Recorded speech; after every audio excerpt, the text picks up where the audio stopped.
रोली Tripathi ji Switzerland से। श्री हरिवंश। श्री हरिवंश महाराज जी, आपके चरणों में कोटि कोटि नमन। महाराज जी, विदेश में रहते हुए कभी कभी व्यवहार में झूठ बोलना पड़ता है, स्पेशली जब खान पान के लिए कोई पूछता है तो हम कह देते हैं व्रत है, एलर्जी हो रही है, लहसुन प्याज से हाँ, हमें एलर्जी है। क्या ये ठीक है? ये सत्य के पोषण के लिए झूठ नहीं है, ऐसे झूठ नहीं, ये सत्य के पोषण के लिए।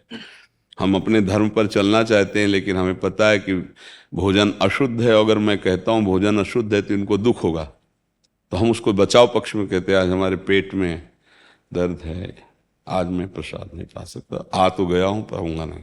ये झूठ नहीं है, हम परम सत्य के पोषण के लिए बोल रहे हैं। जैसे किसी ने कहा कि आप कहते हैं वसुदेव जी सत्य बोलते थे, कंस को जब वचन दिया था तो 8 पुत्र देना चाहिए था। तो सत्य होता है सच्चिदानंद भगवान की प्राप्ति हो। स्वयं भगवान कह रहे मुझे छोड़ आओ, अब परम सत्य का पोषण हो रहा है। संसारी जीव बहुत अटकल लगाते हैं पर निगेटिव लगाते हैं। हम ये देखते हैं कि बुद्धि तो लगाते हैं पर निगेटिव लगाते, नकारात्मक लगाते, पॉजिटिव के लिए लगाते। सत्य का स्वरूप कौन? सच्चिदानंद रूपाय भगवान। और भगवान कहते मुझे छोड़ आओ वहां। अब उनकी आज्ञा का पालन किया, अपने सत्य का फल हुआ भगवान मिले। और भगवान की आज्ञा का पालन हमारा परम से। प्रभु आज्ञा अपेल श्रुति गाई। हम यदि धर्म से चल रहे हैं, सामने वाले को दुख पहुंचेगा अगर हम कह देते कि हम तुम्हारा भोजन नहीं पाते, अशुद्ध है। ये हमारी भक्ति नहीं कहती। भक्ति कहती उसको दुख ना पहुंचे और हमारा काम बन जाए। आज हमारी इच्छा नहीं, क्यों? थोड़ा उधर में परेशानी है आज। नहीं, थोड़ा पा लीजिए, बिल्कुल नहीं। थोड़ा भी पाया तो मुझे परेशानी हो, बिल्कुल झूठ नहीं। कह रहे बच्चे कहते हैं कि माता जी आप अपने अकॉर्डिंगली बातें चेंज करती रहती हो, कभी कुछ बोलते रहते, कभी। बच्चे अपने धर्म से चलिए। बहुत कृपा है आपके ऊपर कि आप विदेश में रहते हुए धर्म के पालन की बात कर रही। इसमें हाँ, इसमें नहीं, चिंता नहीं करनी है। अब ऐसे सत्य को समझना होगा। मान लो आंसू आ रहे हैं, बहुत विकलता है श्री जी के लिए, हमारा शास्त्र आज्ञा करता है कि अपने प्रेम को कभी प्रदर्शित न करे। वो नहीं समझ। अब 4 लोग, आपको श्री जी के प्रेम में रोना आ रहा था क्या? नहीं, श्री जी के प्रेम में नहीं रोना आ रहा था, ऐसी कोई बात याद आ गई थी उसमें रो रहे थे। श्री जी के लिए हम कहाँ रो सकते हैं? अशास्त्र आज्ञा है कि अपनी आंतरिक वृत्ति को छुपाना है, उसमें नहीं। एक बहुत बड़े महापुरुष थे, राजा के दरबार में श्री कृष्ण कथा हो रही थी। तो जे ही श्री कृष्ण रूप माधुरी की चर्चा हुई, हुंकार मारी, उछले और गिर पड़े और भाव दशाएं प्रकट हो गई। अब राजा तो चरणोदक उतारा और बहुत प्रसन्न के ऐसे महापुरुष, उनको जब होश आया तो सब हाथ जोड़े खड़े थे। तो सोचा यार यहाँ तो सब जानकारी हो गई। तो राजा से कहा आप ऐसा क्यों कर रहे हैं? बोले आप में भाव दशा। बोले भाव दशा नहीं, मैं मिर्गी आती। तो राजा को भी भ्रम, अच्छा ये मिर्गी आती? बोले हाँ, अब वो कथा में मिर्गी आ गई, कभी भी आ सकती, कहीं भी आ सकती है। अच्छा, मतलब मिर्गी आती। वो समझ ही नहीं पाए, पकड़ ही नहीं पाए, अपने को छुपा लिया। अब कह दो महात्मा झूठ क्यों बोल रहे थे? नहीं, शास्त्र आज्ञा है अपने प्रेम को छुपाना। ये थोड़ी क्या, नहीं हमारी भाव दशाएं थी, प्रेम नहीं। आज आंसू चल रहे हैं, कुछ आंख में हो गया, अपने आप चल रहा है। भगवत प्रेम में हमारे आंसू कहाँ निकलने वाले हैं? बस ऐसे ये इसको थोड़ी कहा जाएगा कि तुम झूठ बोल रहे हो। नहीं, तुम माला जप रहे हो, कितने माला जप रहे हो, कितना बड़े भजनानंदी। अरे कुछ भजन नहीं, दिखावा है, 2-4 माला घुमा लेते। गुरुजनों ने कहा है उनकी आज्ञा पालन, ये थोड़ी बता। नहीं, अब उसमें इतने माला जपता हूँ, ऐसा कुछ नहीं, उसको छुपाया जाता है। आप ऐसा करते, कहाँ ऐसा हमारे में वो भक्ति कहाँ है जो होनी चाहिए? ऐसे छुपाया जाता है, तो उसको ये थोड़ी माना जाएगा कि आप झूठ बोल रहे हैं। जी। अश्विनी कुमार जी अमृतसर से। जय श्री राम। राधे राधे महाराज जी। महाराज जी, जैसे परा, पश्यंती, मध्यमा और वैकरी वाणी द्वारा भजन होता है, लेकिन मैं वैकरी और मध्यमा से आगे नहीं बढ़ पा रहा। महाराज जी मेरा मार्गदर्शन करें। जरूरत भी नहीं है, जरूरत भी नहीं है। अगर हम राधा राधा राधा राधा राधा राधा, तो आप देखो, थोड़ा जब की बात अलग कहते, लेकिन जब आप बहुत समय राधा राधा, तो आपके दिमाग में राधा नाम चलने लगेगा। अभी पहले जबान से चलता है, फिर पश्यंती का मतलब समझते हो? हमें वही राधा नाम दिखाई दे रहा है। राधा राधा राधा राधा, जब वाणी से शुरू करें ना, फिर जैसे हम मानसिक नहीं कर रहे, पर यहां से हम कर रहे हैं, राधा राधा चल रहा है, हमारे दिमाग में भी चल रहा है राधा राधा। देख रहे हैं राधा राधा राधा। तुम्हें पश्यंती करना नहीं होता, उसमें पहुंचना होता है। करना होता है वैखरी से। वैखरी से जब हम बहुत काल तक करते हैं तो वो मध्यमा में आ जाता है, कंठस्थ, कंठ में। ये पश्यंती हमारे दिमाग में है। ये परा अब नस नाड़ियों में समा गया नाम, मूलाधार केंद्र के पास ही परावाणी चल रहा। ये सिद्ध पुरुष में होता है। हमको जरूरत नहीं है, हमको जरूरत है स्मरण करने की। स्थिति अपने आप आ जाएगी। हम स्थिति के लिए परेशान होंगे तो कुछ दिन बाद हमारी अश्रद्धा हो जाएगी कि हमें कोई चमत्कार नहीं दिखाई दे रहा, हमारी कोई स्थिति नहीं आ रही। जिब्या से निकल रहा है ना, बस अहोबत स्वपचतो गरीयान यद जिभ्याग्रे वर्तते नाम तुभ्यम। देहूति जी भगवान कपिल देव जी, वो धन्य है, वो श्रेष्ठ है, भले वो कितने भी नीच अवस्था में रहा हो, लेकिन गरियान सर्वश्रेष्ठ जिसकी जिह्वा पे नाम चल रहा है। पहले वैखरी होती है ना, तो वैखरी में हम पहले चलें। फिर जैसे जप के 3 प्रकार बताए गए हैं, वाचिक, उपांश और मानसिक। तो हम पहले वाचिक पर जोर दें, बिना वाचिक के उपांश पर नहीं पहुंच पा सकते। तो वाचिक नाम जब होता मंत्र उपांश ही शुरू होता है। जैसे मंत्र है ऐसे जब, अब उसको नहीं बोल सकते क्योंकि मंत्र गुप्त रखा जाता है। नाम को वाचिक, उपांश, फिर मानसिक कैसे होता है, कोई जान ही नहीं सकता। जप रहे हैं, चल रहा है, आंखों से वही दिखाई दे रहा है। श्रवण इंद्रिय अंतर्मुखी, वो सुन रही है। एक एक अक्षर, एक एक मात्रा हमारे सामने है। जैसे राधा राधा राधा, वही सुनाई दे रहा है, वही दिखाई दे रहा है, वही हम बोल रहे हैं। जाएगा कहाँ? हर नस नाड़ी में आ जाएगा। परा की चिंता मत करो, पश्यंती तक तो आ ही गए होगे। आप देखो ना, जब आप नाम जप करते हो तो वही नाम सामने आता है कि नहीं दिखा? दिमाग में नाम चल रहा है कि नहीं चल रहा? आप देखो, अगर नहीं चल रहा तो अभी श्रेष्ठ अभ्यास में नहीं आए हो। अगर आपका वाचिक चलने लगा है, उपांश चलने लगा है, मतलब मध्यमा, तो पश्यंती तो अपने आप आ जाएगा, नहीं आ जाएगा? आपके दिमाग में नहीं चल रहा राधा राधा राधा, मतलब जो नाम जपा जाता है वही लिखा दिखाई दे रहा है, वही दिमाग में घूम रहा है, ऐसा नहीं चल रहा क्या? हाँ, तो अभ्यास की कमी, अभी और अभ्यास बढ़ाइए। जैसे कोई कहता हमसे भजन नहीं होता, तो लगता है होता क्या है फिर तुमसे यार? भजन नहीं होता तो होता क्या है? क्योंकि रात दिन जब वही चल रहा है, वही चलाना है, तो फिर कहे जैसे कोई भजन नहीं होता तो इसका मतलब तुम्हारा अभ्यास नहीं है। नहीं, भजन, अब भजन किसी और कुछ होता नहीं है। ऐसी स्थिति लानी कि सब क्रियाएं हो रही लेकिन सोच नहीं है, सोच केवल भजन में लगी हुई। तो फिर बोले क्रियाएं बिगड़ जाएंगी? नहीं, बहुत अच्छे से होंगी। यही भगवान का प्रताप होता है। मामुनुस्मर युद्ध चे, भगवान कह रहे मेरा स्मरण करते हुए युद्ध करो। तो अगर स्मरण में जोर देते हैं तो फिर निशाना कैसे लगेगा? अब हमारा आंतरिक स्मरण में जोर जा रहा तो निशाना बिगड़ जाएगा। बोले नहीं, मेरे स्मरण में इतनी सामर्थ्य होती है कि तुम्हारा अचूक निशाना होगा, तुम्हारी हर कार्यशैली बहुत पवित्र और मंगलमय होगी भगवत स्मरण करते हुए। तो हर समय स्मरण का अभ्यास कीजिए, तो स्थितियां अपने, हम इसीलिए कहा, पहला शब्द कहा, तुम्हें बिल्कुल चिंता नहीं करनी, हमें जरूरत नहीं।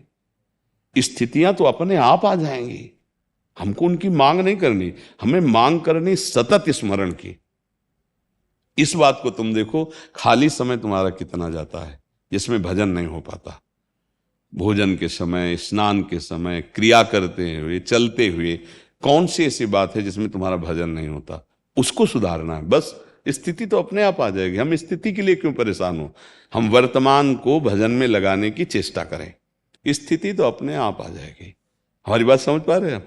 हाँ, हम बिहारी जी की तरफ चल पड़े तो हमें चिंता क्यों? बिहारी जी तो मिल ही जाएंगे, हम तो चल ही रहे, चाहे भले लेट के चलें, पर बिहारी जी की तरफ चल रहे। अब हम दौड़ पड़े इधर छठी कला की तरफ, अब चिंता का विषय है। दौड़ तो बहुत जोर की, लेकिन दिशा गलत है। अब बिहारी जी नहीं मिलेंगे, दिशा गलत हो गई। सही दिशा में यदि हम भजन मार्ग में चल रहे हैं तो हमें स्थिति की चिंता नहीं करनी। हाँ, कुछ गलतियां हो रही, उन पर जरूर विचार कर लेना चाहिए, उनको सुधार कर लेना चाहिए। आहार विहार सही होगा तो हमारा भजन सही होगा। जी। पंकज शर्मा जी पूना से। श्री हरिवंश गुरु जी। राधा वल्लभ श्री हरिवंश महाराज जी।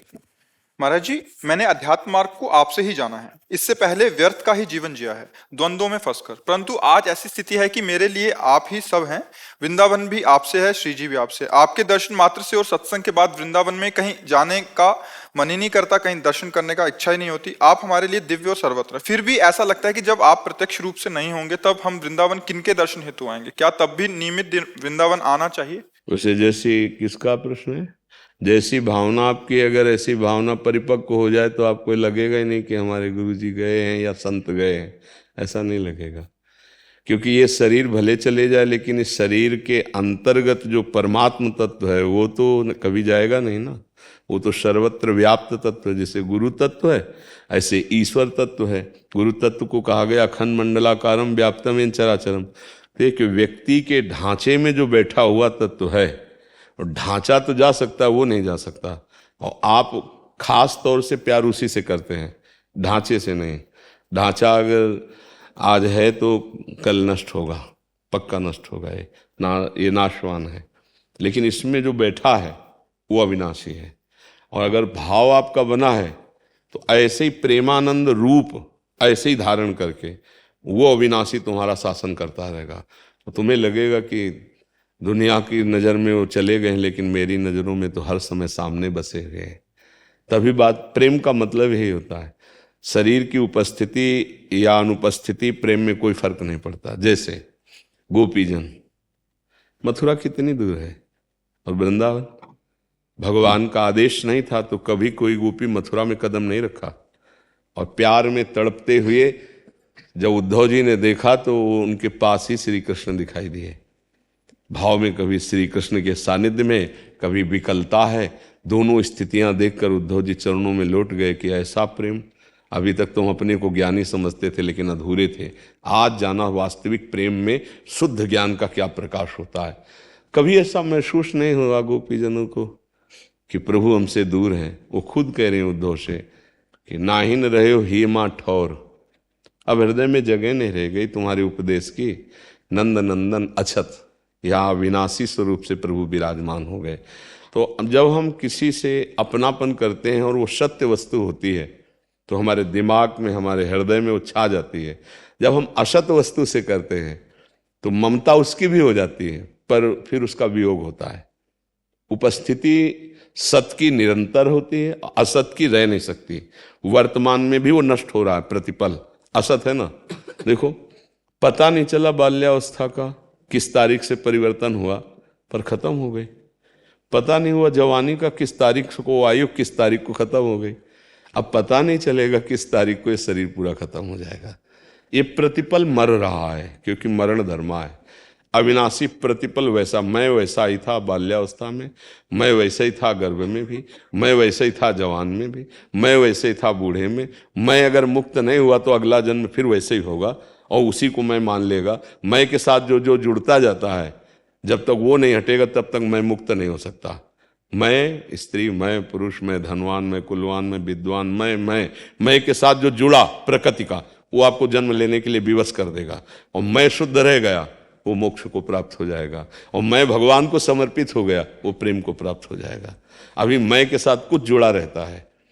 अगर हम गुरुदेव को मनुष्य मानेंगे तो बहुत घाटा हो जाएगा। अगर गुरुदेव को साक्षात परब्रह्म मानेंगे तो उनका शरीर रहे न रहे, हम कभी गुरुदेव से बिलग नहीं रह सकते। और गुरुदेव कभी मनुष्य नहीं हो सकते, मनुष्य कभी गुरुदेव नहीं हो सकता। पक्की बात मानो। गुरु ब्रह्मा गुरु विष्णु गुरुदेव महेश्वरा, गुरु साक्षात परब्रह्म तस्मै श्री गुरुवे नमः। और परब्रह्म के अनेक रूप होते हैं। वो कभी किसी रूप में प्रकाशित होकर हमें पकड़ ले, हमारे हाथ को पकड़ करके खींच ले माया से, पर हमको ऐसे ही भाव रखना है। हमारे गुरुदेव हर समय मंत्र रूप में, नाम रूप में, भाव रूप में हमारे साथ हैं। नहीं तो फिर असहाय हो जाएंगे, फिर तो असमर्थ हो जाएंगे। तो ऐसे को क्या पकड़ना जो मरे और जिए। जो हमारा साथ छोड़ दे वो हमारा गुरु कैसे हो सकता है? जो हमारा साथ छोड़ दे वो परब्रह्म कैसे हो सकता है? हर समय गुरु यहीं बैठे रहते हैं आज्ञा चक्र में। कभी गुरु से बिलग थोड़ी एक सेकेंड नहीं, हर समय यही आसन लगाए वो बैठे हैं। तो अगर हम अपना भाव ठीक कर पाए तो गुरु ब्रह्म है और वो कण कण में व्याप्त है और वो अविनाशी है और वो आपके हृदय में बैठा है और जब तक आपको मुक्त नहीं कर देगा तब तक वो नहीं मुक्त होगा। सच्चे शिष्य का यही लक्षण है कि गुरुदेव में प्रबल आसक्ति कर ले तो सच्चे गुरुदेव उसको मुक्त करके ही ले जाते हैं पक्का। जब तक मुक्त नहीं करेंगे तब तक वो उसके हृदय में कैद रहेंगे और उसका काम बना के तब फिर मुक्त होंगे। तो एक गुरुदेव हैं बाहर बैठे हुए, एक गुरुदेव हैं हृदय में बैठे हुए। हृदय वाले गुरुदेव का विशेष परिचय बनावे तभी हम गुरुदेव रहित नहीं होंगे, गुरुदेव सहित रहेंगे। और अगर बाहर वाले गुरुदेव को केवल मानेंगे तो बाहर से तो जाएगा ये, आज नहीं तो कल जाएगा, शरीर तो नष्ट होगा ही। शरीर से प्यार नहीं, किसी के शरीर से, ना अपने ना गुरुदेव के। सच्ची बात मानना, शरीर जाएगा, ये मिट्टिया मेट होगा, ये पंचभूतों का बना हुआ है। अग्नि तत्व में, जल तत्व जल में, वायु में, पृथ्वी में, आकाश में। ये कपड़ा है गुरुदेव का। हाँ, कपड़े से तात्पर्य है कि हम इसी मुख से सुन पा रहे हैं, हम इसी को देख के समझ पा रहे हैं। तो यही इसीलिए समझाया जा रहा है कि इस पे आसक्ति नहीं, उस तत्व पे आसक्ति करो तो तुम अपने को कभी असहाय नहीं देखोगे, कभी रहित नहीं देखोगे गुरुदेव से। सत्य विषय को मान लो, गुरुदेव कण कण में व्याप्त हैं और ये जो व्यक्तित्व है ये समय के लिए है। एक शरीर का व्यक्तित्व समय के सीमा में बंधा हुआ है, लेकिन जो व्यक्तित्व के अंदर महत्व है गुरुदेव वो असीम है। उसी से प्यार करना चाहिए, उसी के प्यार से हमारा जीवन मुक्त होगा। ये मशीन है बहुत, इससे ज़्यादा प्यार ना तुम अपने शरीर से करो ना किसी अन्य के शरीर से करो, तत्व से करो तो जीवन मुक्त हो जाओगे। शरीरों में तो सब फंसे हैं, अपने और पराये शरीरों में सब फंसे हैं। अध्यात्म शरीरों से मुक्त करता है, शरीरों की आसक्ति नहीं पुष्ट करता है। जी मनोज सिंह जी, राष्ट्रीय अध्यक्ष राष्ट्रीय बजरंग दल। राधे राधे महाराज जी। महाराज जी, इनका प्रश्न था कि बहुत सारे महाराज जी हमारे सनातन संस्कृति में बहुत सारे ऐसे धर्म हो गए हैं, ऐसा पंथ खुल गए हैं जिससे मतलब हमें खतरा तो नहीं है आज की उसमें, मतलब आगे और क्या इनका खतरा तो है, मतलब दूसरे खतरा तो है। तस्मात् शास्त्रम प्रमाणम ते कार्याकार्यो व्यवस्थितो, अगर ये नहीं रहेगा तो खतरा ही खतरा है। शास्त्र क्या कहता है उसके अनुसार चलना बहुत कठिन है। तो हम खुद नहीं चल पा रहे हैं और दूसरों को अपनी वासनाओं की पूर्ति के लिए उसका सही स्वरूप न रख करके, अगर सही स्वरूप रखेंगे तो हमारी वासनाओं की पूर्ति नहीं होगी, क्योंकि उपासना वासना को भस्म करती है, सजाती नहीं है। अध्यात्म इस प्रकृति से ऊंचा उठने की बात करती है, प्रकृति में लिप्त होने की नहीं बात करती है। तो जब हमारी मना खष्टान इंद्रियाणी प्रकृति स्थानी कर सती, मन सहित 5 ज्ञान इंद्रिया भोगों में है और हमें भोग सामग्री चाहिए, तो हम शास्त्र की सही बात बता ही नहीं पाएंगे और ना सही हमको खुद पता होगी। पर अपने को तो सब भगवत स्वरूप मानना है, भगवत स्वरूप चलना है। आपने प्रश्न किया इसलिए कह रहा हूं कि आगे चल करके शास्त्र मर्यादा गुप्त और लुप्त होती चली जाएगी। तस्मात् शास्त्रम प्रमाणम, हमारा कोई ऐसा सिद्धावस्था नहीं जो हमारे शास्त्र में न लिखी हो, कोई ऐसा मार्ग नहीं है जो शास्त्र के विरुद्ध हो। शास्त्र में उठा के देखो, तुम्हारे आचरण मिलने चाहिए, नहीं मिलने चाहिए तो पाखंड और दंभ के सिवा नहीं है, खुली बात है। बिन विवेक वैराग्य भक्ति बिन सत्य नय को मानो, भगवत विमुख कपट चतुराई सो पाखंडे जानो। ये शास्त्र जीवन मुक्त करने के लिए, दुख मुक्त करने के लिए, परमानंद प्रदान के लिए हैं। ये छल कपट करके वासना पूर्ति के लिए नहीं है, मनमानी आचरण करने के लिए नहीं है। हाँ, वो बहुत धीरे धीरे मंच में बैठ करके अगर जरा भी एक शब्द भी शास्त्र के विरुद्ध हो तो दंडनीय अपराध है। उदाहरण, श्री सूत जी महाराज नैमिषारण्य में 88,000 ऋषियों की सभा लगी हुई, सब ब्रह्म ऋषि हैं। सूत जी महाराज ऊपर मंच में बैठे हैं, भगवान बलराम जी पधारते हैं। तो धर्म कहता है ऐसे महापुरुष के पधारते ही मंच से उतर करके अर्घपाद्य देना चाहिए। कुछ नहीं किया, मंच में बैठे रहे, बस इस अपराध के कारण मार डाला। पढ़ के देख लेना भागवत में। उन्होंने कहा तुम दूसरों को उपदेश करते हो और खुद धर्म का पालन नहीं करते हो। कुशा लिए तीर्थ यात्रा में थे और उसी कुशा से संकल्पित करके, तो जब सूत जी का वध हो गया तब सब ऋषि 88,000 ऋषि से उनका प्रभु ये देखो भगवान की बड़ी दुर्लभ शक्ति, उनका हमने मंत्र शक्ति से इनको सुरक्षित रखा था कि जब तक कथा सुनेंगे तुम्हें कोई मार नहीं सकता। कर तुम अकर तुम अन्यथा कर तुम भगवान, ये मंत्र शक्तियों से सुरक्षित सूत जी का एक कुशा से वध कर दिया। बोले प्रभु कथा तो हमारी अधूरी रह गई। तो बोले पूरी करने के लिए इनके पुत्र हैं उग्रश्रवा, मैं इनको आशीष देता हूं, संपूर्ण शास्त्र बिना पढ़े आ जाएंगे, बैठो और प्रवचन करो। वैसे मैं जिला दूं उनका, प्रभु आपका अस्त्र भी अमोघ है, आपकी क्रिया भी व्यर्थ नहीं होनी चाहिए और हमारा संकल्प भी पूरा होना। केवल उठकर खड़े नहीं हुए, अर्घ नहीं दिया, उनको सम्मान की जरूरत नहीं, लेकिन कहा तुम प्रवक्ता हो, उपदेष्टा हो, तुमको तो सब ज्ञान है, फिर ऐसा क्यों नहीं किया, इसलिए तुम इसके योग्य नहीं। एक केवल छोटी सी क्रिया में वध कर दिया। भागवत में लिखा हुआ है, पढ़ लीजिएगा, जब बलराम जी तीर्थ यात्रा को जाते हैं, महाभारत में लिखा हुआ है। तो प्रवक्ता का मतलब है, धर्म उपदेष्टा का मतलब है, धर्म गुरु का मतलब है कि जो शास्त्र में लिखा है वही सबको उसी रीति से समझावें। तो ये तो तभी समझ में आएगा जब भजन कर रहे हैं हम खुद उस स्थिति में। श्रीमद् भागवत लिख करके तब तक किसी को उपदेश नहीं किया भगवान व्यास देव जी ने, जब तक अधिकारी नहीं देखा। जब देखा कि सुखदेव जी जन्म से वैरागी, इतने बड़े अधिकारी, और वो सुनना नहीं चाह रहे थे, पुकारा तब रुके भी नहीं। यम प्रव्रजेंत मनुपेत मपेत कृत्यम द्वैपायनो विरह कातर आजुहाओ पुत्रेति तन्मय तयातर वो भिने दुस्तम सर्वभूत हृदय मुनि मानतोष्मी। हा पुत्र एक बार भी बोले, यही अधिकारी है श्रीमद् भागवत का, यही अधिकारी है। फिर जब वो समाधिस्थ की तरफ जाने लगे तो एक श्लोक, वरहा पीडम नटवर वपुः कर्णयो कर्णिकारम बिभ्रदवासा कनक कपिशम वैजयंतीम चमालाम। ऐसा कि भगवान नटवर वेश में बंशी वादन समाधि भंग हो, इतना सुंदर रूप। स्वयं जाकर के 18,000 श्लोक श्रीमद् भागवत के कंठस्थ किए। ये धर्म ग्रंथ हैं, वैराग्य प्रधान, अंदर से संसार के राग से रहित भगवान श्री कृष्ण का यश गाते हुए स्वांता सुखाय तुलसी रघुनाथ गाथा आनंद मगन हो रहे हैं। हमारा उद्देश्य यदि अर्थ है, हमारा उद्देश्य मान सम्मान है, तो श्री कृष्ण का भरोसा कहाँ रहा? जिनका तुम ग्रंथ गा रहे हो, जिनके भरोसे पे दूसरे को कर रहे हो, उनका भरोसा कब आएगा? आपको कब आएगा? जब आपको ही ले आया तो सामने वाले को कैसे आएगा? बहुत धर्म को समझना बड़ा सूक्ष्म विषय है, पर जब आपने प्रश्न किया तो उसका उत्तर है। कोई भी नौटंकी, नाटक, दिखावा जो शास्त्र विरुद्ध नहीं होना चाहिए। कोई भी भाषण मंच पर बैठकर उपदेष्टा बनकर वो शास्त्र सम्मत होना चाहिए। तस्मात् शास्त्रम प्रमाणन्ते। कोई भी आपका संप्रदाय, कोई भी आपकी उपासना, कोई भी आपकी भावना आचार्य परंपरा से होनी चाहिए। नया कोई निर्माण करने की जरूरत नहीं और किसी की सामर्थ्य भी नहीं। आचार्य हुए हैं, हर मार्ग के आचार्य हुए, दिगंबरों के आचार्य हुए हैं, वस्त्र धारण करने वालों के आचार्य हुए, अद्वैत निष्ठा, भाव निष्ठा, प्रेम निष्ठा, भक्ति निष्ठा, सबके आचार्य हुए हैं, सबके ग्रंथ लिखे हुए, सबका मार्ग लिखा हुआ, उसी से चलना चाहिए।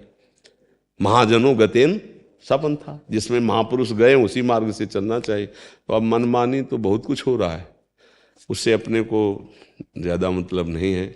मतलब ये कि हम सुधरें और आप सुधरो, सामने वाला सुधरे ना सुधरे, आप सुधरोगे ना तो दसियों को आप सुधार दोगे, और हम सुधरेंगे तो दसियों को हम सुधार देंगे। क्योंकि अगर इत्र लगा के चलेंगे तो खुशबू दसियों को मिली जाएगी, और बदबू लगा के चलेंगे तो दसियों की बदबू आई जाएगी। तो पहले हम लोग निर्दोष हों, हम लोग अपने अंदर वो भागवती शक्ति धारण करें, वो महिमा धारण करें जो शास्त्रों में लिखी, तब हम किसी को समझा सकते हैं। पर ये ध्यान रखो, जिसके दिमाग में अर्थ है, जिसके दिमाग में वासना है, जिसके दिमाग में सम्मान प्रीता है, हमारे शास्त्रों का अर्थ नहीं जान सकता, चाहे जितना विद्वान हो।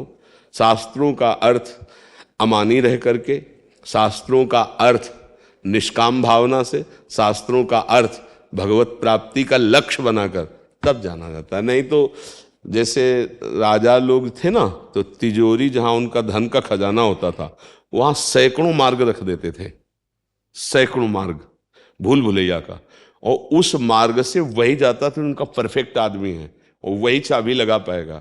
वहाँ तक पहुँचने के लिए पहले इतने मार्ग हैं कि निकल पाना मुश्किल है वहाँ जाना, और वहाँ अगर पहुँच गए तो चाबी उसी के पास होती थी जो उनका पर्सनल होता था।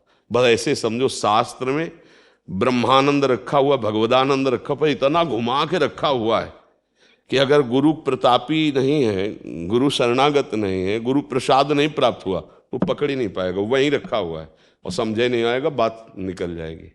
धीरे से समझना होगा, आगे चलकर धर्म ग्रंथ लुप्त हो जाएंगे, आगे चलकर धर्म मार्ग लुप्त हो जाएगा। वो मार दिया जाएगा जो सही बोलेगा, उसको गाली दी जाएगी, उसको घेर दिया जाएगा, उसको बंद कर दिया जाएगा जो सही बोलेगा। भा भ्रष्टाचारा सब संसारा, धर्म सुने नहीं काना, ऐसे थोड़ी लिखा है। शास्त्रों का उपदेश, शास्त्रों का मार्ग ऐसे थोड़ी, पहले ऐसा नहीं था। संत उसी के आगे जो विरक्त मार्ग आचार्य परंपरा से है, और जो आचार्य परंपरा से दो ही है, या भद्र करवा ले पूरा का पूरा एक साथ मुड़ेगा, और या पूरा का पूरा रखा हुआ है। एक मर्यादा है, कौपीनवंता खलु भाग्यवंता। शास्त्र की मर्यादाओं को कहाँ दर्शन हो रहा है?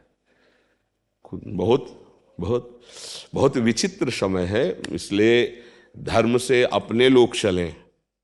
श्रोता को इतना प्रवीण हो जाना चाहिए कि वक्ता के शब्द निकलते ही पहचान लेना चाहिए किस धरा से बोल रहा है। अगर शब्द भागवतिक और आचरण भागवतिक नहीं तो सभा से उठ के चले जाना चाहिए, नहीं अपनी काहे को मानसिकता खराब करे।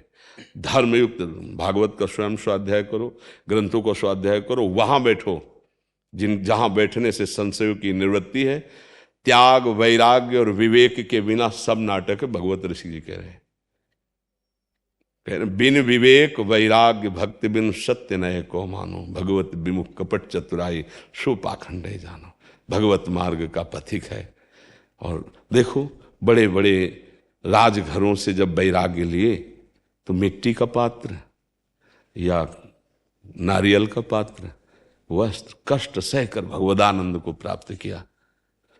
तो हम हर चीज अपने मार्ग से भूलकर मनमानी आचरण कर रहे हैं, तो ज्ञान कहाँ है, भगवत भक्ति कहाँ है? और जो महान पुरुष हैं उनको आप जान भी नहीं सकते कि इतने बड़े महापुरुष हैं। इसलिए बहुत, अभी तो 5,000 वर्ष के कुछ ऊपर हुआ है, 4,32,000 श्रीमान कलयुग का राज्य है। आने दो थोड़ा, 50,000 तो व्यतीत होने दो, अभी तो 5,000 की कुछ ऊपर हुआ है। आप वेद उठा के देखो, गीता उठा के देखो, अध्यात्म उठा के देखो। पहले हम समस्त मेणों को मेटें और एक तत्व का अनुभव करें।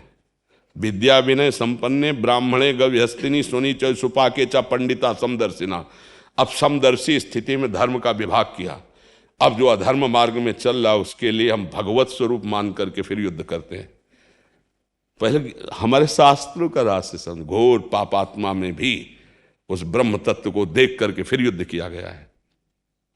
पहले परिपक्व वासुदेवा सर्वमित सा महात्मा सुदुर्लभा। नाम जप करे, अच्छे आचरण करे और शास्त्रों का स्वयं स्वाध्याय करे, फिर जाके सत्संग करे तो फिर पकड़ सकता है। नहीं तो पहले जैसे पूज्य राधा बाबा के पास कोई सत्संग करने जाता तो बोलते कितने लाख नाम जप करते हो। अगर नाम जप नहीं करते, तुम्हारा आहार शुद्ध नहीं, तो तुम संतों की बात को समझ ही नहीं सकते, लांछन समझ लोगे। जैसे अपने बच्चे को डांटा जाता है तो उसमें बहुत प्यार होता है। जैसे हम समाज के लिए कह रहे हैं, इसमें प्यार है, इसमें निंदा स्तुति नहीं है। हे भाई, तुम जहाँ बैठे हो बहुत ठीक से चलो। बहुत विचित्र खेल चल रहा है। जो हमारे शास्त्र और शास्त्र मर्यादाएं हैं धीरे धीरे धीरे धीरे गुप्त और लुप्त होती चली जा रही हैं। अब आप सोचो कैसे कोई शास्त्र मर्यादा में रहेगा जब बहुत शरीरों से व्यभिचार करता है? शास्त्र मर्यादा में रह पाएगा? कोई भी हो, जनरल में आप देखो ना, क्या ये क्या चल रहा है समाज में? अब समाज में बिगड़ नहीं रहा? आपको नहीं दिखाई दे रहा? ये हमारा धर्म है। अरे हमारे धर्म को विश्व गुरु पद पर रखा गया। हर ब्रह्म ऋषि जाकर के अपने, तो क्या संयम, जितेंद्रियता, पवित्रता जा रहा है। घर घर शराब है, नहीं कोई बिरला ही घर होगा। मांस खाना एक मतलब वीआईपी एक स्तर बन गया है, नहीं बन गया? अब ये क्या है? ये क्या है? क्या समाज का हमारे क्या स्वरूप हो रहा है? इसलिए प्रयासरत तो यही है कि सब नाम जप करें, व्यसन रहित हो जाएं, उसी से मंगल होगा। अगर नाम जप नहीं है, व्यसन रहित नहीं है, तो देखो थोड़ी देर आप मनोरंजन सुन ले, आपके मन में कोई फर्क पड़ने वाला नहीं। बहुत प्रवीण मन है, बड़े बड़े साधकों को भ्रष्ट करने की कोशिश करता है, फिर जब साधन ही नहीं तो भ्रष्ट की क्या, वो तो गिरा हुआ है ही। तो इसलिए हमें लगता है पहले आपको और हमको तैयार होना पड़ेगा। शास्त्र के अनुसार पहले हम और आप तैयार हों। अगर हम आप तैयार हुए तो ये तैयार हो जाएंगे, ये तैयार हो जाएंगे, ये तैयार। शास्त्र आज्ञा का पालन करने पर ही हम अपने धर्म को जान। बहुत महान धर्म है, धर्म का स्वरूप बहुत महान है। देखो एक धर्म का स्वरूप है कि कबूतर आके गोद में गिर गया तो अपने शरीर के मांस को काट करके तौल करके देने के लिए तैयार हो गए, लेकिन कबूतर की हानि नहीं। ये हमारा धर्म है। हमारे धर्म का स्वरूप देखो, पशु पक्षियों की रक्षा के लिए प्रवाज पशु पक्षियों को रांध करके खा रहे हो, हम कह रहे अमुक धर्मावलंबी। अपने धर्म के लिए यमराज का पीछा किया और अपने पति को अपने सतीत्व बल से वापस ले आई। आज हमारा क्या धर्म का हो रहा है? हम तलाक दे रहे हैं, हम धर्म विरुद्ध आचरणों में जा रहे हैं। क्या उपदेश हो रहा है? इसके बाद हम भगवान की दुआई दें, भगवान ऐसा। तो इसलिए मतलब इस विषय पर हम नहीं जाना चाहते थे, पर आपने प्रश्न किया तो इसलिए अब हमारा जो समय धीरे धीरे है वो विरुद्ध। कल बंद करना पड़ेगा इसे मुंह को। समय आता है ना, तो जब जिस युग धर्म का प्रभाव होता है वो बहुत ज़्यादा नहीं चलता। अगर सत्य बोला जाए तो बहुत ज़्यादा दिन नहीं बोलो, मौन धारण करना पड़ेगा। तो जब तक श्री जी बुलवा रहे तब तक बोल रहे हैं। अच्छी बात ये समझ लो कि नाम जप और अच्छे आचरण, दूसरों को सुख पहुंचाने वाले, इसी से भगवत प्राप्ति होती है। और ये तभी हो सकता है जब गंदा आहार, गंदे आचरण, गंदा व्यवहार बंद हो। अगर ये बंद नहीं होगा कुछ नहीं होना। चाहे इतने उपदेश होते रहे, किसी का फर्क नहीं पड़ता। फर्क तभी पड़ेगा जब अंदर नाम जब चलेगा, आचरण पवित्र होंगे, दूसरों को सुख पहुंचाएंगे। ये हमारी समझ में शास्त्र और संतों से आया है। नाम जप, पवित्र आचरण, दूसरों को सुख पहुंचाने वाले कर्म, भगवान मिल जाएंगे, भगवत प्राप्ति पक्का हो जाएगी, लिखित कहते हैं। इसके अलावा एक कलिकाल मलायतन मन कर देख विचार, श्री रघुनाथ नाम बिन नाहि नान आधार। बिल्कुल भगवान का भजन करो, भगवान के आश्रित रहो, अपने कर्तव्य को पूजा समझो और समाज में भगवान विराजमान है उनकी सेवा करो। जैसे आप लोगों एक दल है तो वो दल अनर्थ निवृत्ति के लिए है, जहां अनर्थ हो उसकी निवृत्ति के लिए। कहीं हम समुदाय दल के बल को लेकर अनर्थ न कर बैठे, इसके लिए हमें प्रवीण होना पड़ेगा। शास्त्र सम्मत हमें ज्ञान। जैसे हम 10 हैं तो हमारे एक 10 समुदाय हो गया। अब वो 10 समुदाय से हम किसी एक असमर्थ को, जिसके साथ अनर्थ हो रहा है, हम उसकी रक्षा के लिए। तो अब धर्म का स्वरूप हमको समझना होगा। कहीं हमारा राग द्वेष, कहीं हमारी पर्सनल वृत्ति समुदाय के बल का प्रयोग न कर दे। अगर हम खुद धर्मात्मा हैं तो हमारा पर्सनल राग द्वेष, हमारी पर्सनल कोई बात हमारे दल से नहीं जुड़ेगी, वो हमारा पर्सनल है। हमारा दल, हमारा समुदाय अनर्थ की निवृत्ति करेगा। जो अनर्थ और अधर्माचरण करता है उसके विरोध में खड़े हो जाना, उसको शासन में ले लेना और असहाय असमर्थ को हम सहयोग दे।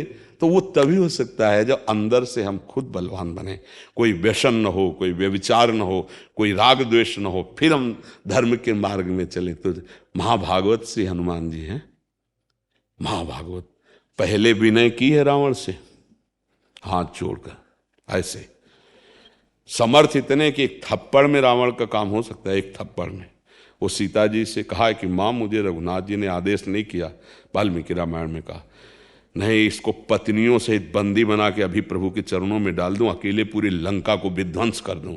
और वो केवल बात ही नहीं करें, उनकी सामर्थ्य ऐसी है। तो विनय पहले की कि हाथ जोड़कर विनय करता हूं, मान लो। पहला काम होता है साम नीति से समझा, सीधे दंड नीति का प्रयोग नहीं। साम नीति से समझा दिया, जब नहीं समझ में आ रहा है तब दंड नीति का प्रयोग होता है। फिर हनुमान जी ने महाराज ने यही कहा था कि अब तुम सावधान हो जाओ, तुम्हारे साथ वो विनाश लीला होने वाली है जिसको तुम समझ नहीं पा रहे हो। बहुत समझाने की कोशिश की, पर वो जब बुद्धि भ्रष्ट हो जाती तो समझ में नहीं आती, फिर कुल का ही विनाश हो गया। ये वही है जो भगवान शंकर वरदान देकर लंका देते हैं, वही हनुमान जी बनकर उनका विनाश करते हैं। तो वो दल तो परम ज्ञानियों का दल है, बुद्धिमताम वरिष्ठम।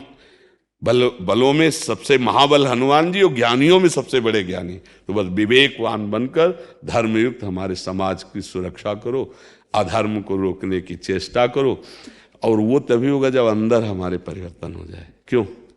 उसी कार्य में हमने हनुमान चालीसा, समर्थ रामदास जी ने महाराज जी शिवाजी को अक्षुण सेना देने के लिए गांव-गांव में, और वो तुलसी जी ने हनुमान चालीसा का इस समाज को चेतना देने का काम करने के लिए इसी आपके आगरा में हनुमान चालीसा लिखी।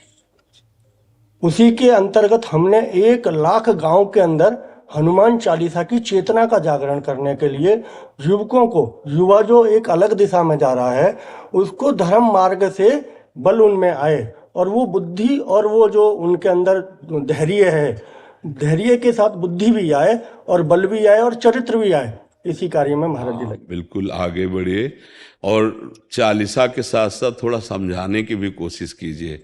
नहीं तो जैसे पाठ हो गया ना, तो वो पाठ तो है, पर उसके साथ हमारे आचरण भी सुधरने चाहिए।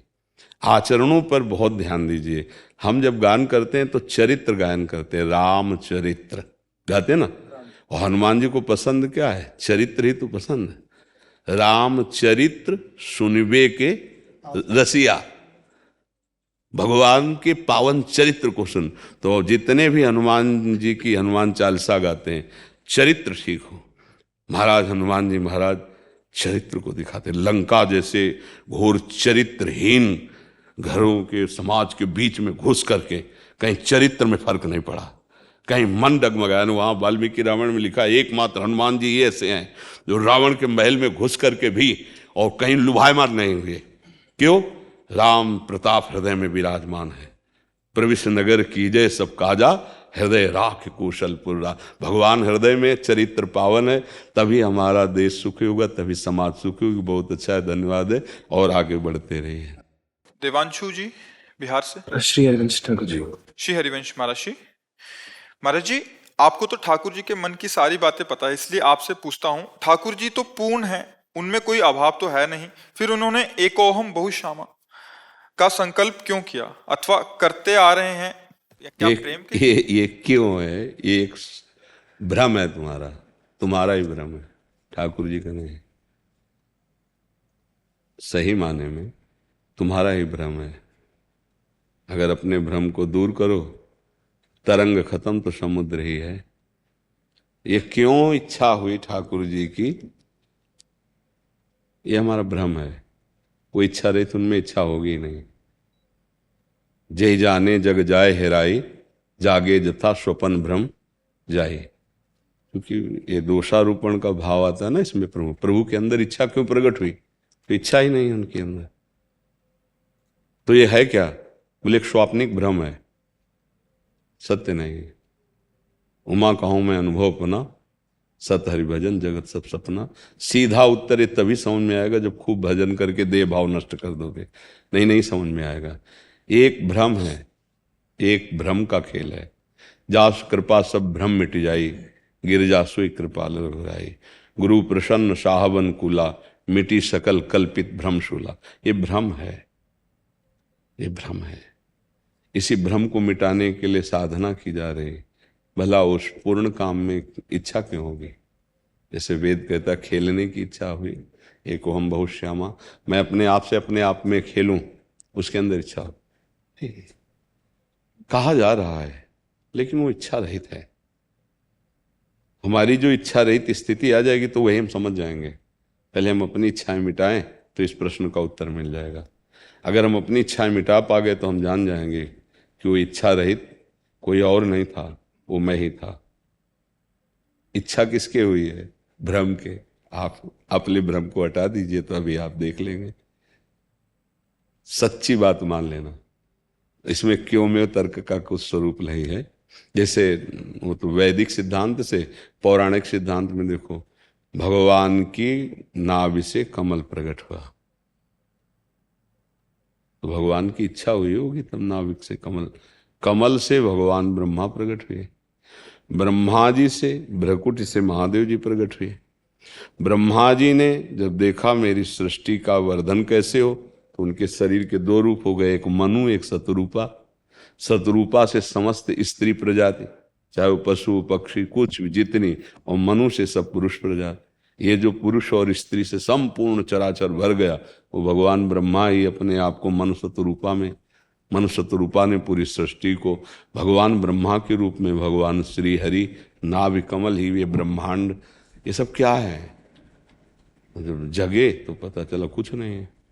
जे ही जाने जग जाए हेराई, जागे जथा स्वपन भ्रम जाए। भाई मेरी समझ में जो आया है अभी तक गुरु प्रताप से कि ये भ्रम है, स्त्री पुरुष जड़ चैतन्य, जास कृपा सब भ्रम मिटे। जब गुरु कृपा हुई गोस्वामी तुलसीदास जी को तो क्या देखा? सी राम में सब जग जाने, कोई और था ही नहीं। जो थे वही हैं, वही रहेंगे। जो ना था वो वर्तमान में दिख रहा है, वो है भी नहीं और ना आगे रहेगा। ना सतो विद्यते भाव, ना भाव विद्यते सता। तो बोले भगवान लाखों रूप में क्यों हुए? नहीं, लाखों रूप नहीं है उनके, घड़े में लाखों प्रतिबिंब पड़ रहे हैं, सूर्य तो एक ही है। अगर ये घड़े न रहें तो वो एक ही है। एक घड़ों के कारण वो अनेक दिखाई दे रहा है, हाथी चींटी, ये 84 लाख योनियां, ये क्या है? बोले भ्रम है। कब देखा भ्रम में? बोले दीर्घ स्वप्न मोह निद्रा में। थोड़ा ज्ञान हो जाए तो एक बात, एको ब्रह्म द्वितीयो नास्ति। वेद कहते क्या आया बाद में, निकल के क्या आया? जहां से शुरू हुआ था एको हम बहुश्यामा, तो जब हमारा भ्रम नष्ट हुआ तो हम क्या देख पाए? एको ब्रह्म द्वितीयो नास्ति। और वो एको ब्रह्म कौन निकला? अगर आप और वो निकले तो दो हो जाएगा ना। एको ब्रह्म द्वितीयो नास्ति कब हुआ? जब आपको ज्ञान हो गया, जग गए। तो सच्चाई से बात समझ लो, ये घड़ों के भेद से सृष्टि का भेद दिखाई दे रहा है। वस्तुतः एकमात्र प्रभु है, दूसरा कोई नहीं। अब ये जीवन मुक्त महापुरुषों का दर्शन है। अब व्यवहारिक दर्शन में जब तक भजन नहीं करोगे, अच्छे आचरण नहीं करोगे, दूसरों की सेवा नहीं करोगे, तब तक हृदय नहीं पवित्र होगा। और जब तक हृदय नहीं पवित्र होगा तब तक हमारी बात समझ में नहीं आएगी। चाहे जहाँ ये बात सुनी जाए ये समझ में नहीं आएगी। ये उच्च कोटि की अंतःकरण की दिव्य स्थिति में बात समझ में आएगी। ठीक है ना? अब दूसरे भाव से कहते हैं कि भगवान खेलना चाहते हैं अपने आप से, तो हम उनमें प्रश्न क्यों कर सकते हैं? हमारी प्रश्न करने का अधिकार भगवान है, वो अपने आप में खेलना चाहते हैं, तो उन्होंने अपने आप से अपने आप का सृजन कर दिया और अपने आप से अपने आप का पालन कर रहे हो, फिर अपने आप से अपना संहार कर लिया। और उसमें मेरा क्या और क्यों का मतलब क्या रह गया? उसी में एक, उन्हीं के खेल में एक मैं तत्व में तुम भी विराजमान हो। अब इसको दो भाव से समझ लो कि अब उस प्रभु की उपासना करो जिसने खेल रचा है, कि मैं इस खेल से उब गया हूं, मुक्त होना चाहता हो तो मुक्त कर दे, अपने आप में लीन कर लेंगे। अगर खेलना चाहते हो तो बहुत विस्तार अपने आप का है। जैसे स्वप्न में एक मन के सिवा कुछ नहीं था पर सब कुछ देखने को मिला, पर यह पता चला जागने पर कि कुछ नहीं था, केवल मन था और मन ही स्वप्न में सब रच दिया। ऐसे ही यहाँ कुछ नहीं, एक भगवान के सिवा, ईश्वर के सिवा, इष्ट के सिवा। अब बच्चा भजन करे तो समझ में आवे, नहीं तुम नहीं समझ में आएगा। बहुत कठिन प्रश्न है और इसका बहुत कठिन उत्तर है भ्रम। बस इस भ्रम, बोले हम ब्रह्म तुम ब्रह्म हो। हाँ बच्चा है तो भ्रम है, ना ये पहले रूप था ना ये पहले रूप था, ना बाद में रहेगा ना ये बाद में रहेगा। और इसके अंदर जो बिजली हो, इसके अंदर बिजली, इतना अंतर नहीं, वही एक है। यही बात है। अब इसको इसीलिए साधना की जाती, भजन किया जाता है कि इसी भ्रम से हम मुक्त हो जाएं। भ्रम मुक्त हो गया तो कोई दो है ही नहीं, कोई दो नहीं बचा। एको ब्रह्म द्वितीयो नास्ति। एक ही समझ में आवे, चाहे भक्ति से आवे चाहे ज्ञान से आवे, अंत में एक ही रहता है। एक से शुरू हुआ एक ही में रहेगा। अनेकता ये मायाकृत है। भ्रम, माया माने भ्रम होता है, मायाकृत है, भ्रमकृत है। नाम जप करो, अच्छे आचरण करो, तभी समझ में आएगा। और भगवान इच्छा क्यों किए, ये उनका स्वरूप है। पूर्ण काम में भूख लग जाती है, लग जाती है। आप जब रो के भोग लगाओगे उनको भूख लग जाएगी। भगवान में भूख नहीं है, पर वो इतने भूखे कि केले के छिलके भी खाते चले जा रहे हैं, नहीं खाते चले जा रहे। और मांगा था विदुरानी जी से, उनको तो होश ही नहीं था। इतने भूखे कि सबरी के बेर खा रहे हैं, इतने भूखे कि सुदामा के तंदुल खा रहे हैं। क्या है भूख उनकी? भक्त के हृदय का भाव भगवान की भूख बन जाती है। जहां हम भाव करते हैं तो भगवान प्यासे हो जाते हैं, भगवान भूखे हो जाते हैं। आप्त काम में भी कामना प्रकट हो जाती है। जब हम भक्ति से चलेंगे तो हम फिर उनके भाव को तब समझ पाएंगे, और ज्ञान से चलेंगे तो उनके स्वरूप में स्थित हो जाएंगे। अब अपने लोग ना भक्ति में है ना ज्ञान में, अभी बीच में है। अध कचरा ज्ञान है, अध कचरी जानकारी। तो ऐसा कैसे हो सकता है, वो एक कैसे हो सकता है, वो ऐसा, वो फिर क्यों क्यों का उत्तर फिर नहीं। भगवान ने इच्छा क्यों की, ये तो मिलना तो पूछ लेना है। तीसरी प्रकार का उत्तर है कि भगवान ने इच्छा क्यों की, तो पहले मिलो उनसे, फिर पूछो यार इच्छा क्यों की। तो जब मिलोगे तो ये प्रश्न नहीं रह जाएगा और उत्तर भी नहीं होगा। क्योंकि जब खोज पूरी हुई तो जिसको हम ढूंढ रहे थे वो मैं ही निकला, वो कोई और नहीं निकला। दो नहीं निकले वहां। प्रेम गलियत साकरी तामे दोनों समा। थोड़ा गूढ़ विषय ना होता तो बच्चा सब भगवत प्राप्त ना हो जाते हैं, सब भगवदानंद में ना डूब जाते हैं। इसलिए नाम जप करो और भगवान की कृपा मनाओ और उनसे प्रार्थना करो कि हमारे हर प्रश्न का समाधान केवल आप ही हैं और दूसरा नहीं है। आप हमें समाधान दीजिए। तो बात अब पहले ये सोचो मैं क्यों फंस गया, इससे मुक्त हो तब फिर आगे की बात समझ में आवे। अब भगवान की इच्छा क्यों हुई तो फोन नंबर लगाना पड़ेगा, उनसे पूछना पड़ेगा कि भाई आपकी इच्छा क्यों हुई। भगवान है। जैसे समुद्र में अटखेलियां आ गई, तरंग आ गई तो लाखों तरंगे प्रकट हो गए और शांत हो गया समुद्र, तो सब समाप्त हो गए। ऐसे ही होता रहता है। अपने आप से अपने आप में अटखेलियां समुद्र ले रहा है, ये तरंगे हो गई, अपने आप से अपने आप को समेट लेता है, वो शांत हो जाता है। शांत समुद्र, शांताकारम भुजग शयनम।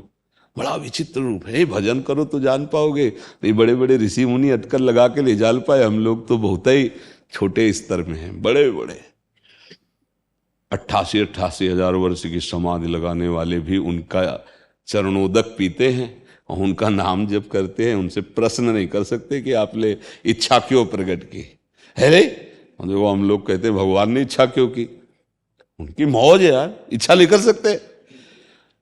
बोले नहीं, पूर्ण काम में इच्छा नहीं हो सकती। पूर्ण काम में इच्छा कैसे हो सकती? तुम पूर्ण काम होके देखो तब पता चलेगा पूर्ण काम में इच्छा होती कि नहीं होती। पूर्ण काम की पूर्ण ही इच्छा होती है। वो अपने आप से खेल रहा है। किसी और से मिलने की हो तो इच्छा होती है, वो अपने आप से अपने आप में खेल रहा है। यही पूर्णता है उसकी। वो अपने आप से अपने आप को मिटा रहा है, अपने आप से अपने आप को सजा रहा है। तो बोले हमको क्यों पीड़ा दे रहा है, तो तुम भी अपने आप में ही तो हो। तुम भूल गए हो, उससे अलग मान रहे हो, इसलिए दुखी हो। आ जाओ उसी में, तो आप भी परमानंद में युक्त हो जाओगे, परमानंद में डूब जाओगे, अति आनंद में डूब जाओगे। आपका स्वरूप ही आनंदमय है। देखो आप अब भजन करो बच्चा तो जान पाओगे। ले तो प्रश्न क्यों क्यों का तो कहीं उत्तर पूरा हो ही नहीं सकता। नहीं, अब वो तो हम समझाने के लिए आपको बोला नहीं। सीधा उत्तर ये कि प्रभु से बात करके देख लो, पहले प्रभु से मिलो और पूछो यार तुम्हारी इच्छा क्यों हो गई है। तुम भगवान होकर भी इच्छा कैसे कर लिए, फिर वो तुम्हें बता देंगे। कह रहे क्या उनको प्रेम चाहिए क्या? प्रेम के लिए इच्छा किया उन्होंने। आप देखो एक बात, जब हम द्वैत भाव से भक्ति की बात करते हैं तब ये सब चर्चा होती है। जब ये होती है कि उस पूर्ण काम में इच्छा ही नहीं, तो तुमने पूर्ण काम को जाना ही नहीं, कुछ हुआ ही नहीं। ना सृजन हुआ है, ना पालन हुआ, ना संहार हुआ, कुछ हुआ ही नहीं। नहीं हो, ये है क्या? तुम मोह निद्रा में दीर्घ स्वप्न देख रहे हो ज्ञान से। दीर्घ स्वप्न तुम्हारा, तुम जगोगे तो कुछ नहीं होगा, केवल अकेले होगे। एको ब्रह्म द्वितीयो नास्ति। अभी जगे ही नहीं हो, तब ये प्रश्न होता है कि भगवान और तुम अलग दिखाई दे रहे हो, यही मोह निद्रा है। जगोगे तब ये तुम्हारी, तभी कहा तुम अपनी इच्छा का त्याग कर दे तो जान जाओगे। मर्जी कोई जगाएगा या खुद ही जग जाएंगे। अब इसीलिए जो सोया है उसको जगाने के लिए वही तत्व गुरु रूप में आकर के जगाता है, और जब जाग जाता है तो शिष्य और गुरु एक ही मिलते हैं, दो नहीं होते। शिष्य गुरु आप सरिस चाहे सबकी ला, जैसे हम तुम है ना, तो स्वप्न में तो उपदेश कर रहे हैं क्योंकि हम और तुम हैं, और जगह में जब आप देखोगे तो उपदेश करने वाला और सुनने वाला दो नहीं है, वो एक ही है। जितने सब बैठे हैं एक ही है। अभी हम तुम अलग अलग है ना, तो उसी को बताने के लिए तो तुम्हारे स्वप्न में प्रवेश करके उपदेश हो रहा है। जागृत में तो एको ब्रह्म द्वितीयो नास्ति, ये स्वप्न में हो रहा है। इस मोह को हटाया जा रहा है सत्संग के द्वारा। कौन हटा रहा है? अपने आप से अपने आप को। बोले नहीं हम तुम हैं, इसी भेद को तो मिटाया जा रहा है। अब उतनी ऊंचाई पर चढ़े तब, अभी तो देह भाव में है तो इसलिए, अभी तो स्वप्न में है तो इसलिए समझ। उड़िया बाबा से यही कहा कि महाराज जी मेरे को तो आपकी बातें समझ में नहीं आए। तो बोले तुम स्वाप्निक पुरुष हो, कैसे समझ में आएगा? देहाभिमानी हो, कैसे समझ में आएगा? देह भाव में हो, कैसे समझ में आएगा? तो इसलिए नाम जप करो, अच्छे आचरण करो, भगवान की भक्ति करो, और फिर उनकी इच्छाओं को जानने लगोगे।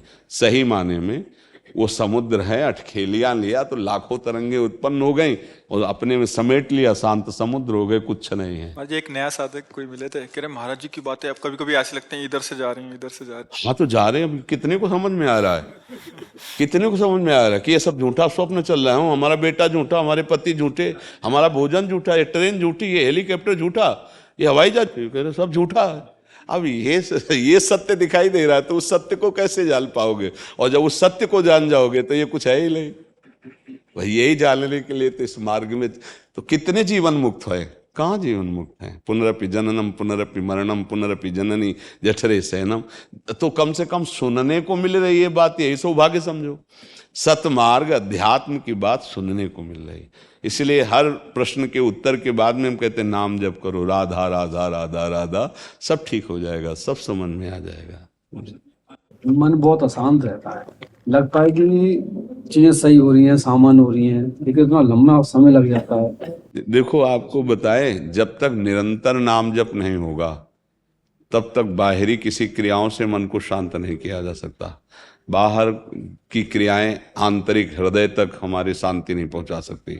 उसके लिए हृदय में हमें नाम चलाना होगा। हमारी बात बिल्कुल ध्रुव सत्य समझ लेना। बारी मथे घृत होए बरु शिकताते बरु तेल, और बिनु हर भजन न भवतरी या सिद्धांत पेल, विनिश्चितम बदामिते न अन्यथा वचांस में हरिम भजनते नरा। जब अंदर ही देखो सनकादि ब्रह्म बोध संपन्न महापुरुष हैं और हर समय हरिश शरणम हरिश शरणम हरिश शरणम क्यों जपते हैं? कोई भी महाभागवत हर समय नाम जप। मन अशांत क्यों हो रहा? उसको खुराक नहीं मिल रही ना। अविनाशी का बच्चा कभी विनाशी प्रकृति से शांति या सुख प्राप्त नहीं कर सकता, ये बात समझ लो। मन को कहीं भी लगाओ हट जाएगा। आप देख लो किसी भी भोग में कुछ बार के बाद वो हट जाएगा, वो दूसरा चयन करेगा, क्योंकि उसको जो चाहिए वो मिल ही नहीं रहा। वो तभी मिलेगा जब अविनाशी भगवान का सतत स्मरण होगा। तो हमारी प्रार्थना है नाम जब जितना कर सकोगे उतने शांति मिलेगी। धन्यवाद। सार्थक जी दिल्ली से। राधे राधे जी। राधे राधे महाराज जी, आपके चरणों में कोटि कोटि प्रणाम। महाराज जी, श्री जी की कृपा से मैं जोशी के कार्य में हूँ। मेरे पास जो भी कोई अपनी समस्या को समाधान के लिए आते हैं, मुझसे कहते हैं कि वे मांस का सेवन करते हैं और इसे छोड़ नहीं सकते। तो उस स्थिति में मैं उन्हें किसी भी तरह का परामर्श देने से साफ इनकार कर देता हूँ, क्योंकि मुझे लगता है कि जो व्यक्ति अपने जिह्वा के स्वाद मात्र के लिए ना जाने कितने जीवों की जान ले लेता है, उसके साथ ईश्वर के किए जा रहे न्याय के बीच आकर मेरा उस व्यक्ति के मंगलमय जीवन के लिए किया गया कैसा भी प्रयास मेरे लिए एक ऐसा कर्म ही बनेगा। पर फिर भी डॉक्टर ही होता है। किसी भी स्थिति में मरीज त्याज्य नहीं है। एक बात दिखला है, मरीज गाली दे रहा है, मरीज पागल है, मरीज किसी भी स्थिति, वो मरीज है। डॉक्टर का परम कर्तव्य है कि उसकी औषधि करे। इसलिए ज्योतिष शास्त्र को जानते हो तो वेद का एक अंग है ज्योतिष शास्त्र। जैसे अलग अलग अंग उपांग वेदों के हैं ना। भगवान की शरणागति कैसा भी कोई हो पावन करता है। उसको निषेध करो प्यार से। यदि आप अपने जीवन में सुख वृत्ति चाहते हो और हमसे ज्योतिष की बात पूछते हो तो पहले ये छोड़ो। अगर ये छोड़ दिए तो हम तुम्हें उपाय बताते हैं। तुम्हारे जीवन में जो ग्रह नक्षत्र विपरीत बैठे हैं वो भी तुम्हारा मंगल करने लगेंगे। भय, शामनीति, प्रलोभन, इनके द्वारा हम सुधारा जाता है। तुम्हारा बड़ा मंगल होगा, तुम्हें बड़ा सुख मिलेगा, तुम्हें बहुत दंड मिलेगा, तुम्हारे ग्रह विपरीत हैं, ये छोड़ो, शराब छोड़ो, मांस छोड़ो। नीति कहती है उसको भय दिखाकर, उसको प्रलोभन, आगे बड़ा मंगल होगा, और उसको शाम नीति से विनय पूर्वक उसको सही मार्ग में चलाया जाए। अगर हम यहाँ लिख दें कि शराब पीने वाला और मांस खाने वाला इसके अंदर प्रवेश न करे, लिखवा सकते हैं? नहीं। हम ज्यादा प्रेम से उससे बात करते हैं जो उठाने की कोशिश में कि हम इसे उठा सकते हैं। इसे हम, जैसे लोग कहते हैं तो पापी इसके पास, यही हमारे प्रभु की महानता है, यही हमारे प्रभु का मार्ग है। तुम यहां तक आ गए ना, अब पापी तुम कैसे रह सकते हो? हमारे सामने ना आते, हमारे वृंदावन धाम में ना आते तो मान लेते, लेकिन आप धाम आ गए हो तो लाडली की कृपा है, श्री राधिका कृपा बिन सबके मन नगम, और आप यहाँ आ गए हो। अब नहीं, अब आपका तो हम पूजन करेंगे, आपको हम हृदय से लगाएंगे। अब आप कुछ भी हो तो हमारे को लगता है कि अगर हम इनको प्यार करेंगे तो ये हमारे प्यार के बल से छोड़ देंगे। ऐसे हजारों भाई आकर के बोले हैं कि हम 1 साल से छोड़ दिए, 6 महीने से छोड़ दिए, आए 6 महीने बाद हैं और पहले ही छोड़ दिए सुन करके। तो हमें चाहिए कि हम खुद नाम जप करें और दूसरे के प्रति प्रियता का बर्ताव करें। शराबी निषेध नहीं है, शराब निषेध है। हम शराबी का निषेध न करें, शराबी से प्रियता बढ़ावें और शराब का निषेध कर दें तो अच्छा आदमी बन जाएगा? नहीं बन जाएगा। वो मांस खाता है, अगर हम उसके इस दोष को हटा पाए तो अच्छा आदमी बन जाएगा ना। तो हम उसको साम नीति से, दाम नीति से, दंड नीति से, भय दिखाकर, शास्त्र में भय है तो सुधार किया जा सकता है। मुझे लगता है कि त्याज्य या नफरत या घृणा का पात्र नहीं है कोई। गलती सबसे होती है, भूल भुलैया में कोई भी भटक सकता है। अगर अपने पास कोई आता है तो उसको हृदय से आदर दें और उसको सतमार्ग में प्रेरित करें। शर्त रख दें। जैसे एक दिन सत्संग में बड़े भाव से कभी कभी उमकते हैं भाई, भाई जब तुम बुराई नहीं छोड़ सकते हो, तुम्हारा स्वभाव है, तो तुम अच्छाई पकड़ करके क्यों छोड़ देते हो? राधा राधा बोलो, एक अच्छाई पकड़ लो तो तुम्हारी 100 बुराइयां छूट जाएंगी। जब बुराई नहीं छोड़ पा रहे तो अच्छाई तो पकड़ लो, अच्छाई को पकड़ लो, बुराई छूट जाएगी, आगे चल के छूट जाएगी। हमें लगता है कि जो भूले हुए हैं, जो पतन के गर्त में जा रहे हैं, तो उनको ज्यादा प्यार देना चाहिए। कोई नेत्र विहीन अगर कुएं में गिरने जा रहा है, हम आगे खड़े हो जाएं, ये भाई तुम्हें दिखाई नहीं दे रहा आगे गिरने वाले हो। ऐसे ही अज्ञान से ज्ञान रूपी नेत्र ढक गए और वो मांस खा रहा है, मदिरा पी रहा है, बेविचार कर रहा है, गंदे आचरण कर रहा है। तो जो शास्त्रज्ञ हैं उनको चाहिए कि उनको प्यार दें, दुलार दें, उनको समझाएं। अगर उनके ज्ञान नेत्र खुल गए तो निश्चित सुधार हो जाएगा। घृणा से, नफरत से, ऐसे हे भाव से उसका सुधार नहीं होगा और बुरी दशा को प्राप्त हो जाएगा। तो संतों की, वेदज्ञों की, विद्वानों की इसी बात की महिमा है कि वो दूसरों का मंगल करें, उपकार करें। यही उपकार है कि उनको हम प्यार से, भय से, दुलार से, अपनेपन से, गंदे आचरणों से मुक्त करवा पाएं। और भजन बल से खुद खूब नाम जप करो, भगवान का स्मरण करो। भगवान के स्मरण से हर ग्रह विपरीत हो और भगवान का आश्रय भजन हो जाए तो सब ग्रह अनुकूल हो जाएंगे। और सब ग्रह अनुकूल हो और भगवान से विमुख हो तो कभी उसको स्वप्न में भी सुख शांति नहीं मिल सकती। ये पक्का समझ लीजिए। जो पे कृष्ण चरण मन अर्पित तो करिहें का नवग्रह रंक। क्योंकि सब भगवत पार्षद हैं। जब राष्ट्रपति का हाथ खोपड़ी पे रखा हो ना तो फिर कोई बात डाली होती। तो अनंत ब्रह्मांडों के स्वामी जब हमारे उनका हम भजन कर रहे तो हर ग्रह अनुकूल हो जाता है। और भगवान से विमुख पापाचरण करे तो भाई हमें तो नहीं लगता आज तक कोई अंगूठी, कोई नग, कोई ऐसी चीजें बनी हैं कि उसको सुख प्रदान कर दे। मुझे तो नहीं लगता। आज तक हमको एक बात पर विश्वास है कि यदि आप अच्छे कर्म करोगे, नाम जप करोगे, दूसरों को सुख पहुंचाओगे तो बुरे ग्रह भी आपका मंगल ही करेंगे। और आप दूसरों को दुख पहुंचाओगे, बुरे आचरण करोगे तो अच्छे ग्रह भी आपका अमंगल कर देंगे। ये पक्की बात है। हर ग्रह विपरीत बैठा हो और भगवान के आश्रित हो, कोई अमंगल नहीं हो सकता। भगवान से विमुख बुरे आचरण करने वाले ये ग्रह विपरीत क्यों बैठते हैं? हमारे आचरणों से। ये भगवत पार्षद हैं। जैसे शुक्र है, शनि है, राहु है, केतु है, ये सब भगवत पार्षद हैं। जैसे हमारा पुलिस विभाग है, आपकी सुरक्षा में है। आपको कहीं कोई भी, आप तुरंत फोन कीजिए, देखो आपकी सेवा में उपस्थित होते हैं, आपकी रक्षा करेंगे। लेकिन यदि आप कानून के विपरीत हैं तो आपकी पिटाई करके अंदर करेंगे ना। ऐसे ये भगवत पार्षद हैं। शनि, राहु, केतु, ग्रह, नक्षत्र जितने ना, आप भगवान के विधान के अनुकूल चलोगे ना, तो कहीं भी बैठे हो वो आपका मंगल करेंगे। और अगर आप विपरीत चल दिए भगवान के विधान, तो वो आपका मंगल करें। भगवान के अनुकूल तो वो आपके अनुकूल, भगवान के प्रतिकूल विधान तो वो आपके प्रतिकूल। पक्का देख लो, कौन ग्रह नक्षत्र ऐसा था जिसके विषय में रावण को ज्ञान ना हो?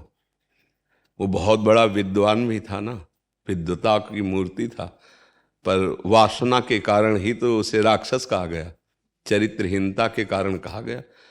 नहीं तो उसको कौन सा ज्ञान नहीं था, कौन सा ग्रह नक्षत्र था जिसके विषय को वो जानता ना हो, जिसको वश में करना ना जानता हो?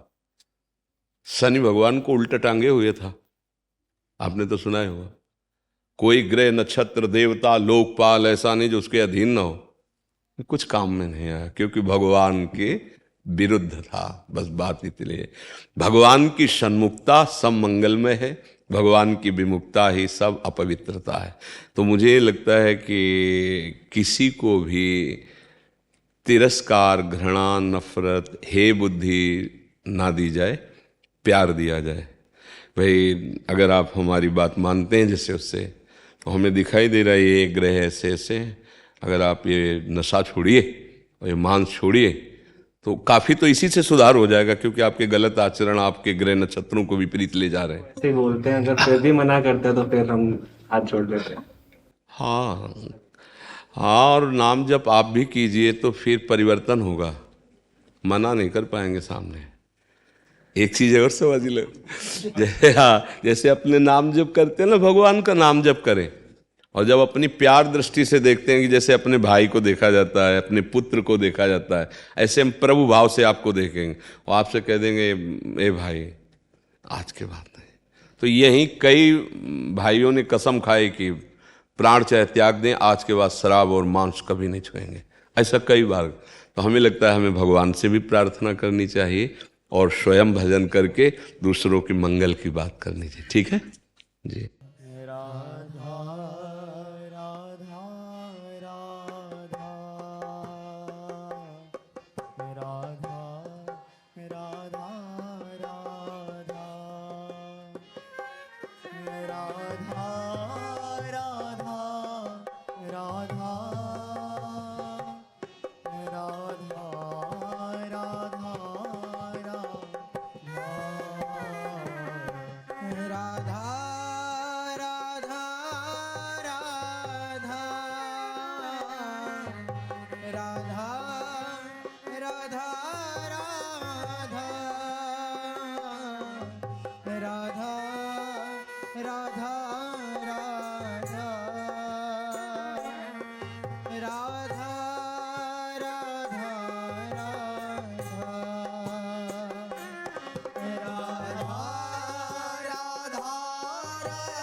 राधा